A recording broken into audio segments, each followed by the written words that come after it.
할렐루야.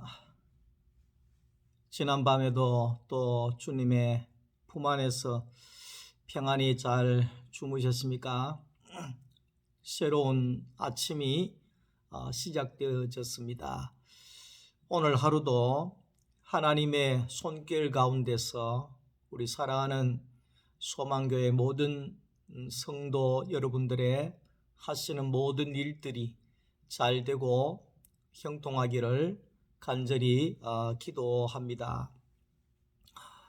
지난주 마태복음 15장 21절 이 말씀을 우리가 함께 나누면서 가나안 여인의 그 외쳤던 소리에 대해서 우리가 하나님 말씀을 함께 나누었습니다.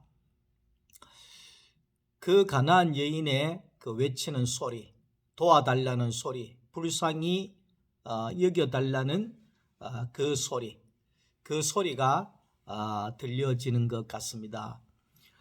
예수님께서 새로운 세계를 가지시고 이 땅에 오셨습니다.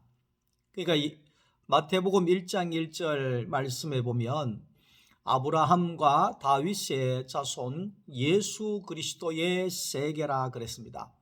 그러니까 그 예수 그리스도의 세계, 아브라함에게 약속하신 하나님의 나라, 다윗에게 약속하신 하나님의 나라, 그 나라를 아브라함과 다윗의 자손이신 예수께서 이 땅에 가지고 오셨다 그 말입니다. 그래서 우리가 쉽게 이야기하면 천국이 무엇인가? 예수님께서 가지고 오신 나라가 천국이라는 것입니다. 그때로부터 이 땅에 예수님께서 가지고 오신 천국이 이루어지게 된 거지요. 다시 말하면 예수님께서 통치하시는 그 나라, 생명의 나라, 그 나라가 시작이 되어졌다는 것입니다. 세례 요한이 그 나라를 외쳤죠. 세례 요한이 광야에서 예수님의 길을 예비하면서 예수님께서 가지고 오실 생명의 나라를 기다려라, 준비해라, 그렇게 외쳤습니다.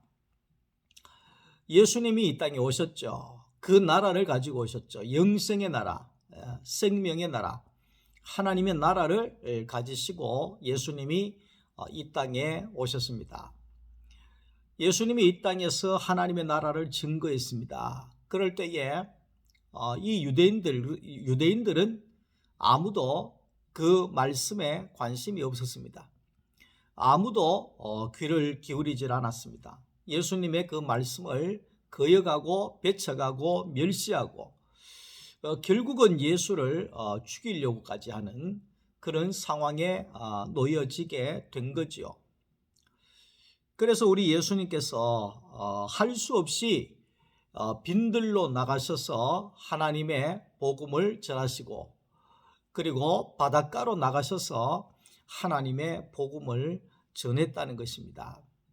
왜냐하면 유대인들이나 바리새인들이나 서기관들이나 이스라엘 나라의 중심이 되어지는 그런 사람들은 예수를 거역하고 예수를 죽이려고 했기 때문에 예수님께서는 배척당하시고 바닷가나 그리고 빈들이나 이러한 지역으로 나가셔서 정말 심령이 가난해서 예수가 없으면 살 수 없는 그런 사람들이 몰려올 때 그들에게 복음을 증거하셨다는 것입니다. 예수님의 12제자도 마찬가지입니다. 예수님께서 예루살렘에 계셨으면 예수님의 12제자는 없습니다. 예수님께서 그 예루살렘이라고 하는 도시에서 배척을 당하시고 예수님이 복음을 전할 데가 없어서, 받아들이는 데가 없어서 바닷가로 나가셨을 때 그 바닷가에 고기만 잡아먹는 그 하루하루 연명하는 그 사람들의 마음이 가난해져서 예수의 말씀이 들려지게 되고 예수를 받아들이는 그런 보화를 차지하는 그런 영광이 그들에게 있었다는 것입니다. 그런데 이제 이 유대인들이나 바리새인들이나 서기관들이나 제사장들이나 이런 사람들은 왜 예수를 거부하고 예수를 받아들이지를 않았느냐 하는 거지요. 그들은 이미 자기의 것으로 가득 채워져 있었습니다. 장로들의 전통이나 유전이나 이러한 모든 인간적인 교훈으로 가득 차져 있었습니다. 형식이나 의식이나 이러한 것에 그들은 가득 채워져 있었습니다. 그것이 1년이 지나고 10년이 지나고 100년이 지나고 세월이 지남으로 인하여서 그 규칙이나 전통이 법이 되어져 버렸습니다. 다시 말하면 고정이 되어져 버렸습니다. 더 이상 바꿀 수가 없는 꼭 지켜야 하는 그러한 법처럼 되어버렸다는 겁니다. 예를 들어서 예수님께서 제자들과 함께 떡을 드실 때에 지난번 주일날 손을 씻지 않고 제자들이 떡을 먹었다 했습니다. 자, 그럴 때 이 바리새인들이나 서기관들이 지적을 합니다. 왜 장로들의 전통에는 떡을 먹을 때 반드시 손을 씻으라고 했는데 왜 당신의 제자들은 손을 씻지 않느냐? 잘못됐지 않느냐? 죄가 되지 않느냐? 뭐 이런 식으로 비판을 하고 정죄를 하게 되어졌다는 것입니다. 근데 장로들의 전통과 유전이라고 할 때 그 사람의 교훈이잖아요. 성경이 아니거든. 장로는 사람입니다. 그 사람의 교훈을 그렇게 정해 놓은 것은 쉽게 이야기하면 이 이스라엘이라고 하는 그런 나라에는 메마른 나라입니다. 사막의 나라. 쉽게 이야기하면 중동권에는 먼지가 많이 일어나지 않습니까? 우리나라도 미세먼지가 일어나면 참 먼지가 가득 채워집니다만은 우리나라 미세먼지하고는 차이를 거기에 비교할 수 없습니다.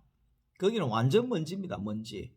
예, 그런 먼지가 많아요. 근데 그런 데를 다니면 예를 들어서 손님의 집에 들어가게 되면 그 중동권에는 물로 발을 씻어주는 그런 의식이 있습니다. 예, 예우를 해준다는 거죠. 그 더러운 발로 안으로 들어가지 못하도록 깨끗하게 씻어주는 그런 전통이 있습니다. 그러니까 이제 손도 마찬가지입니다.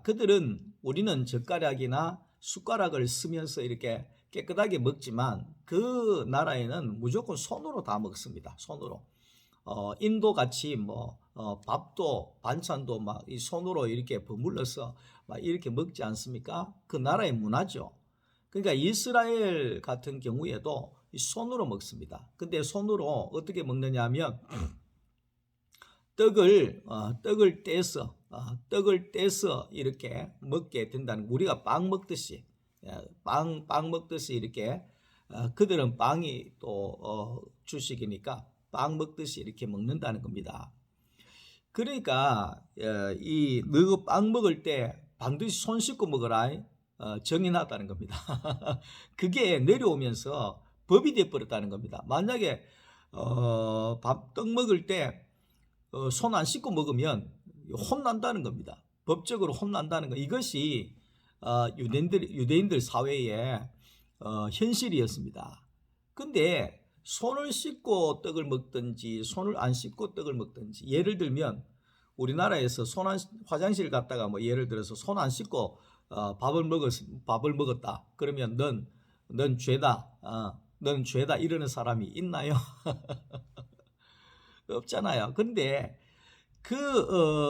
이 유대인들 같은 경우에는 하나님의 말씀을 지키려고 하지 아니하고 하나님의 말씀 이후에 장로들이 더덕더덕 붙여놓은 장로들의 그 규칙을 하나님의 규칙보다도, 하나님의 말씀보다도 더 지켰다는 겁니다. 그래서 문제가 된 거지요.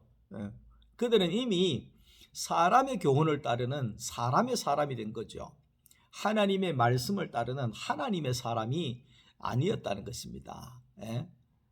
종교적으로는 성전 안에서 하나님의 말씀하면서도 그 삶은 사람의 교훈을 쫓아서 전통에 빠져서 살아가는, 그러면서도 하나님의 아들 메시아가 왔는데도 거부하고 자기들의 교훈에 맞추어서 너는 메시아가 아니라고 이야기를 하고 결국은 십자가에 못 박아 죽이는 그런 이 사람들이 되어진 것이죠.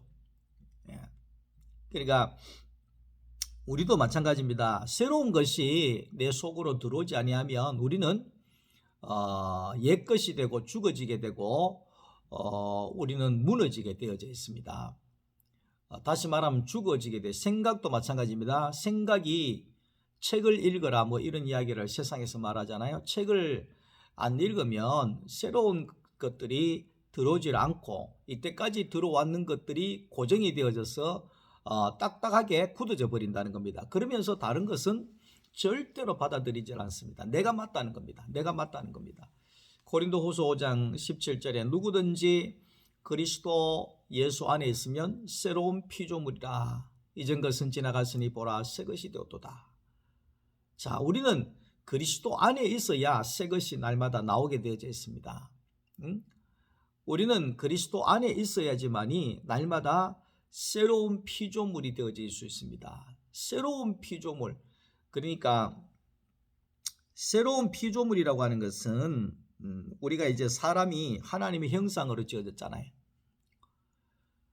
하나님의 형상이라고 하는 것은 하나님을 드러내는 존재라는 겁니다. 하나님은 영이시고 사람은 육신이 있으니까 영이신 하나님이 사람 안에서 나타난다는 거죠. 이것이 하나님의 형상입니다. 근데 이제 하나님을 드러내야 될 하나님의 형상이 독사로 인하여서 선악과를 따먹고 난 다음에 이 독사의 형상이 되어져 버렸습니다. 사람이 독사가 되어버린 거예요. 사람이 짐승이 되어버린 거예요. 그래서 막 사람이 사람을 죽이고 야단을 하잖아요. 그건 왜 그러냐? 그건 독사의 후손이기 때문에 그렇습니다.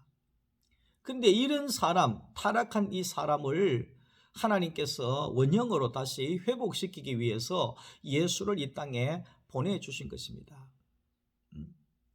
그래서 예수님께서 십자가에 못 박혀 죽으시고 부활하셔서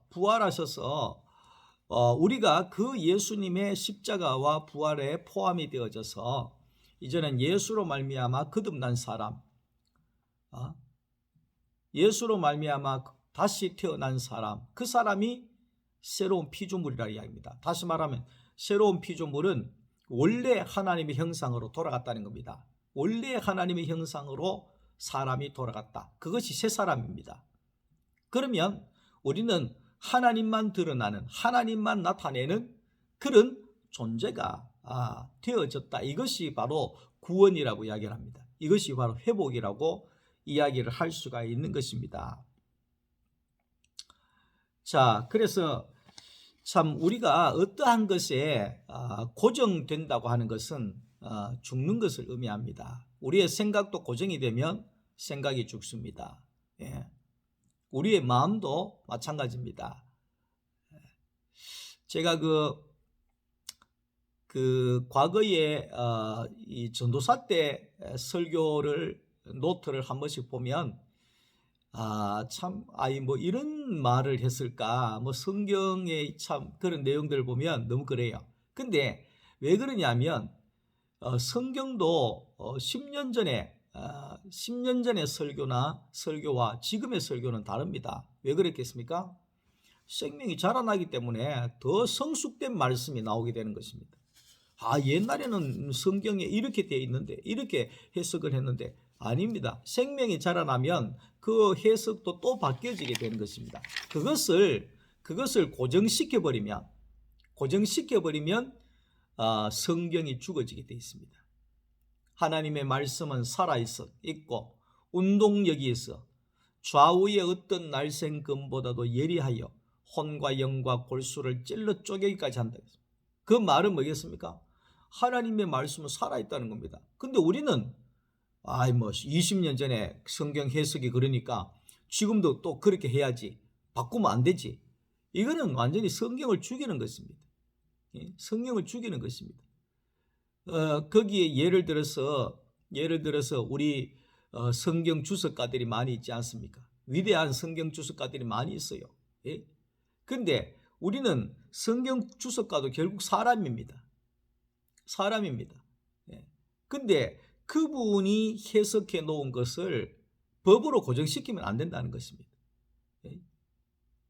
그분이 그까지 해석을 해놨으면 10년이면 또 다르게 생명으로 해석이 되어지고 20년이면 또 다르게 생명으로 성장되어진 말씀으로 또 해석이 되죠. 이래야 되지. 예? 100년 전에 그 주석을 가지고 이 해석이 맞다 이런 식으로 하면 예?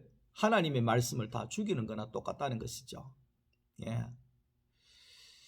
그래서 이 유대인들은 그게 문제라는 겁니다. 고정이 되어버렸다는 겁니다. 장로의 유전 손 씻고 떡 먹으면 건강하잖아요.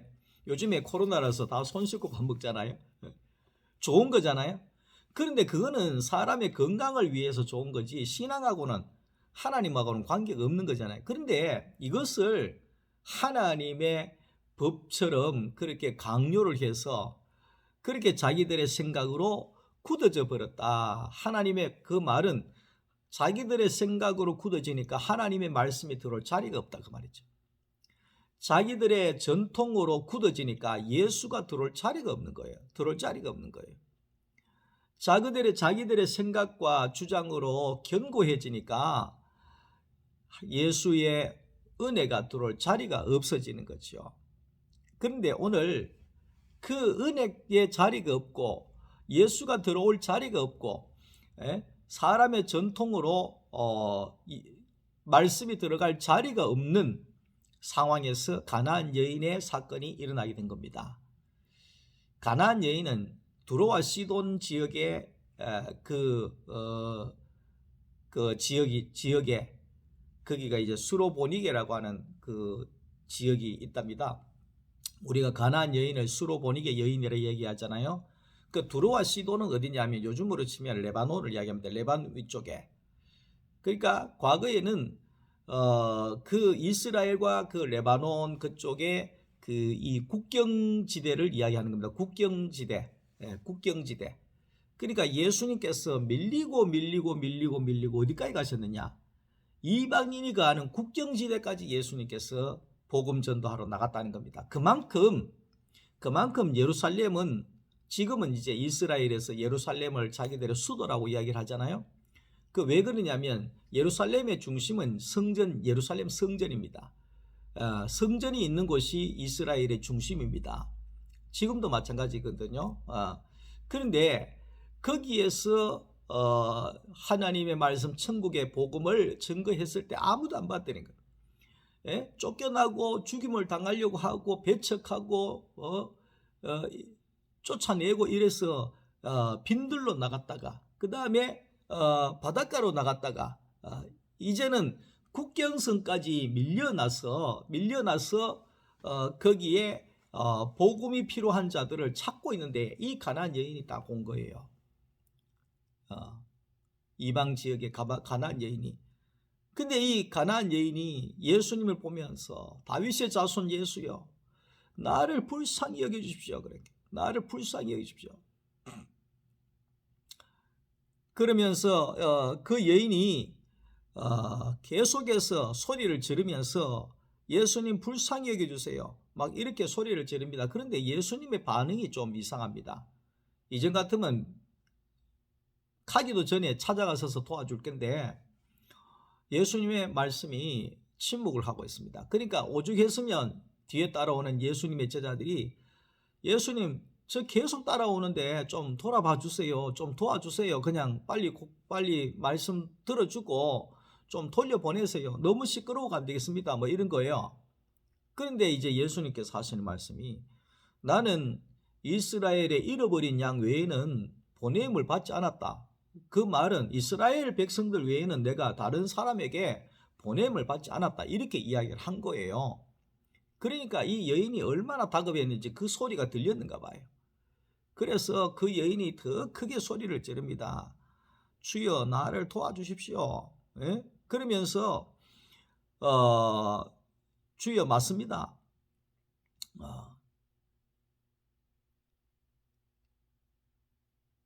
주여 맞습니다. 이스라엘의 잃어버린 양에게로 왔다는 말씀이 맞습니다. 자, 그러나 개들도 이 주인의 상에서 떨어지는 부스러기를 먹지 않습니까? 나는 주인의 개와도 같습니다. 개와도 같은 나에게 부스러기라도 은혜를 좀 베풀어 주십시오. 부스러기는 먹을 수 있는 그런 은혜는 있지 않겠습니까? 도와주십시오. 이렇게 이야기를 한 거예요. 자, 그러니까 이 예수님께서 그 여자를 보시고 그 여인의 딸의 귀신 들린 것을 고쳐주시죠. 그러면서 내 믿음이 크도다. 내 믿음이 크도다. 그렇게 예수님께서 말씀을 하신 거지요. 자, 여기에서 우리가 예수님께서 왜 이런 행동을 하셨느냐 그 말이죠.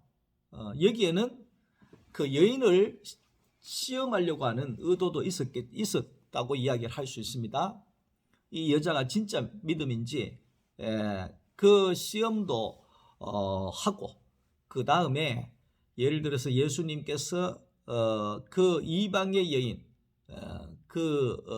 여인을 예를 들어서 고쳐주셨을 때 유대인들 사회에서 문제가 될 수 있습니다. 왜 문제가 되느냐면 유대인들은 자기들만 하나님의 택한 백성이라고 생각을 합니다. 구원은 이스라엘 외에는 구원이 없다고 생각을 합니다. 선민 사상이죠. 그래서 이방인들은 개처럼 여깁니다. 그것이 그 구약 시대부터 꽉 차져 있는 것입니다. 근데 그것을 거부하고 이방인들에게 막 전도하고 이렇게 하잖아요. 그때 사회에서는 문제가 되는 겁니다. 공회에 끌려가게 되고 거기에 변명을 해야 되고 이유를 대야 되고 매를 맞아야 되고 뭐 그런 게 있습니다. 쉽게 이야기하면. 그러니까 예수님께서는 유대인들이 지켜보고 있고 사탄이 공격할 수 있는 그거를 소지를 주지 않기 위해서 예수님께서는 나는 이스라엘 백성들 외에는 보냄을 받지 않았다. 이스라엘이 중요하다. 이스라엘 백성들을 구원하기 위해서 내가 왔다. 뭐 이런 식으로 이야기를 했잖아요. 그런데 이 여인이 목숨 걸고 달려들면서 살려달라는 거예요. 나는 개라도 괜찮습니다. 개도 주인이 있지 않습니까? 당신은 내 주인입니다. 이렇게 간절하게 은혜를 구할 때에 예수님께서 그 여인의 그 간청을 들어주셨다는 것이죠. 들어주셨다는 것이에요. 자, 웬만한 사람 같으면 개 취급받으면 거기에 끝까지 남아서 은혜를 구할 수가 있겠습니까? 고향에 내 친구가 하나 있는데 이 녀석이 이제 대학을 졸업하고 직장에 취직을 했어요. 대학을 졸업하고 이제 직장에 취직을 했는데 직장에 취직을 하는 순간부터 어떻게 됩니까? 윗사람이 말을 들어야 되는 거예요. 자기 마음대로 하면 안 되잖아요. 직장이라고 하는 것이. 그래서 이 녀석이 이제 뭐 기술 같은 거 있으니까 이렇게 하고 있는데 위에서 자꾸 이래 해라 저래 해라 간섭을 하고 또 제재를 하고 이러니까 이 친구가 막 하루는 성질이 나가 막 연장 집어 던져버리고 막 이런 직장 안 댕긴다고 기분 나빠 안 댕긴다 하면서 그래가지고 나와가지고 시골에 가서 저거 아버지 그 농사 짓는 거 다 물러받아가지고 사과 농사 짓거든요. 물론 이제 그 친구가 이제 사과 농사에서 몇 억씩 벌어요. 잘한 일인 것 같긴 하지만 그 뭔 이야기를 하려고 하느냐면 예? 조금만 네 이래 해라 좀 간섭한다고 해가지고 연장 집어 던져버려요. 왜? 자존심 상한다는 거예요. 예? 자존심 상한다는 거예요. 남 밑에 못 있겠다는 거예요. 이것이 이제 현실이거든요. 이것이 현실인데, 근데 이 여인 같은 경우에 개 취급하는데도 괜찮다는 거예요. 내 딸만 살릴 수 있으면 내가 개가 아니라 지렁이도 되겠다는 거예요. 야, 참 이렇게 이야기하는 이 여인을 예수님이 보셨죠.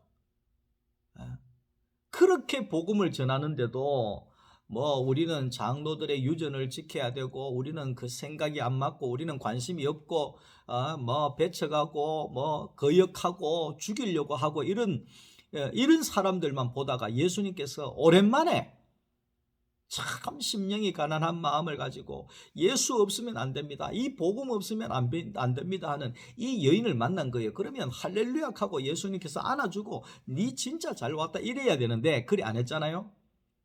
예? 그 여인의 믿음을 시험하기 위한 것도 있고, 그리고 이 유대인들의 그 지적을 벗어날 그런 것도 있고, 그러면서 예수님께서 이 여인의 딸을 고쳐 주셨다, 그렇게 말하고 있습니다.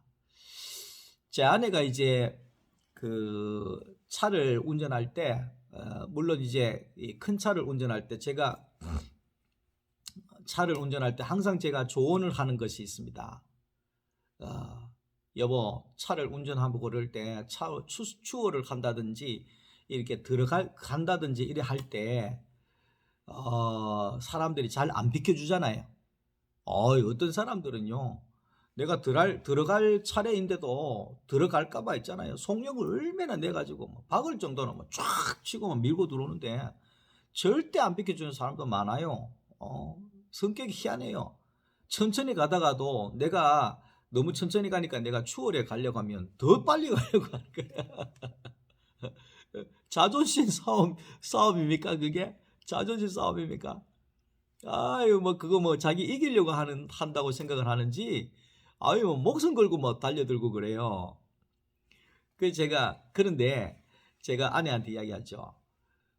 설령 그럴지라도 차선을 옮긴다든지 들어간다든지 좀 그런다든지 하면 창문을 싹 내리고, 손을 한번 딱 이렇게 들어주면, 손을 한번 딱 들어주면 좀 들어가겠습니다 이렇게 하면 어떤 거기에 급한 남자들이라도 다 끼워준다, 다 넣어준다. 확 들어가려고 하다가도 못 들어와 이렇게 하다가도 죄송합니다 이렇게 손만 한번 흔들면 뒤에 사람이 넣어주는 거예요. 그 남자분들이 그걸 체험하지 않습니까? 저도 체험합니다. 다급할 때는 내가 손 내려가지고 이렇게 손 들어주면, 제가 또 차가 이렇게 골목에 올 때 내가 이렇게 비켜주잖아요. 그러면 어떤 사람은요, 저를 꾹꾹 합니다 이렇게. 그러면 서로가 기분이 좋잖아요. 뭘 이야기하느냐 하면 손을 이렇게 한 번만 탁 들어줘도 상대편이 긍휼을 베풀어 준다는 거예요. 긍휼을. 근데 손도 안 들고 깜빡이도 안 넣고 확 들어가고 이러면 따라와가지고 고함 지르고 야단을 하잖아요. 그건 왜 그래요? 그 자존심 상했다는 거예요. 나를 뭘로 보고 내한테 그런 행동하느냐 이거거든요. 근데 이 여인은 자존심이 없는 거예요. 딸을 살려야 되니까. 주님만이 살릴 수 있으니까. 그래서 천국은 누구든지 침노하는 자가 차지한다 그랬습니다. 천국은 목마른 사람이 물을 찾듯이 예수님을 갈급히 찾는 자가 은혜를 입을 수가 있다는 거죠. 목마른 자나 원하는 자가 받게 되는 것이 하나님의 나라죠. 간절히 찾고 찾는 자는 찾으리라. 그래 말씀을 하신 거죠. 이 여인은 예수를 내 인생의 주인임을 알았습니다. 예수님 앞에 내가 피조물인 줄 알았다는 겁니다. 예수님을 내 주인으로 인정을 했다는 겁니다. 주인이 하라는 대로, 주인이 이렇게 하라 하면 이렇게 하고, 주인이 개라 그런다 할지라도 내 주인께서 나를 영화롭게 영광스럽게 할 것임을 이 여인은 알았다는 거죠. 쉽게 이야기하면 요셉이 그랬잖아요. 요셉은 하나님을 끝까지 믿었죠. 저 같았으면 중간에 포기했을 것입니다. 그러나 요셉은 합력하여 선을 이루실, 선으로 악을 바꿀 줄 이 요셉은 주인을 알았죠.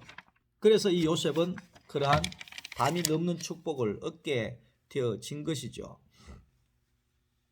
우리의 생각이 고정되면 안 됩니다. 사람들의 유전이나 전통으로 고정되면 안 됩니다. 그러면 그 순간부터 굳어져서 죽어지게 되어져 있습니다. 예. 지금 감으로서 땅이 막 굳어져서 야단이잖아요. 굳어지면 생명은 못 살고 죽습니다. 우리의 생각도 마찬가지입니다. 예? 율법이나 전통이나 교리나 주석이나 뭐든지 간에 거기에 굳어져 버리면 생명은 살아나질 않습니다. 우리는 항상 우리는 이 생각이 열려져 있어야 됩니다. 그리스도 예수 안에서 날마다 새로운 것을 받아들이고 새로운 것을 내어놓을 수 있는 그런 새로운 피조물이 되어져야 할 것입니다. 이 생명이라고 하는 것은 그렇습니다. 열심히 먹는 자는 쑥쑥 자라나게 되고 잘 안 먹는 자는 메마르게 되어져 있습니다. 메마르게 되어져 있습니다. 사자 새끼도 5마리 낳았지만 어미가 한두 마리는 포기한답니다. 왜? 다 데리고 다닐 수 없으니까. 근데 2-3마리만 살려내는데 2-3마리가 어떤 새끼가 살아남느냐 하면 어미 젖을 엄청 열심히 잘 먹는 거. 예? 젖 먹는 시간인데도 뭐 딴짓 하고 뭐 뒤로 있고 잘 안 먹고 이러면 그건 도태되어서 결국 죽게 되는 거거든요. 신앙도 마찬가지입니다. 신앙도 마찬가지입니다. 우리가 하나님의 말씀의 이 양식을 우리가 쫙쫙쫙 빨아서 열심히 먹어야 우리의 신앙이 성장하는 거예요. 예? 바쁘다고 안 먹고 시간 없다고 안 먹고 뭐 말씀에 맛 없다고 안 먹고 내 마음에 안 맞는다고 안 먹고 그러면 예? 결국 우리는 죽게 되어져 있습니다. 뭐 여하튼지 간에 우리 사랑하는 소망교회 성도 여러분, 하나님의 말씀의 양식, 하나님의 생명의 말씀의 양식, 이 양식을 우리가 쑥쑥 먹어져서 우리의 신앙이 쑥쑥 자라고, 쑥쑥 자라고 날마다 풍성한 천국의 삶을 살아갈 수 있기를 간절히 기도합니다. 이제 꽃 피고 어저께 보니까 이 벚꽃들이 많이 피었더라고요. 하얀 꽃, 또 노란 꽃, 또 보라색 꽃, 뭐 여러 꽃이 많이 피었어요. 이 꽃 피는 이 계절에 우리 성도 여러분 건강 또 잘 챙기시고 또 차도 한잔 하시면서 시간도 가지시고 마지막 코로나 이 고비를 또한 잘 넘기시고 4월 달에는 참 우리 모두가 이 코로나에서 벗어나서 일상적으로 만나서 교제하고 활동할 수 있기를 간절히 기도하겠습니다. 오늘 하루도 주님 안에서 복된 하루 되시기를 바랍니다. 감사합니다.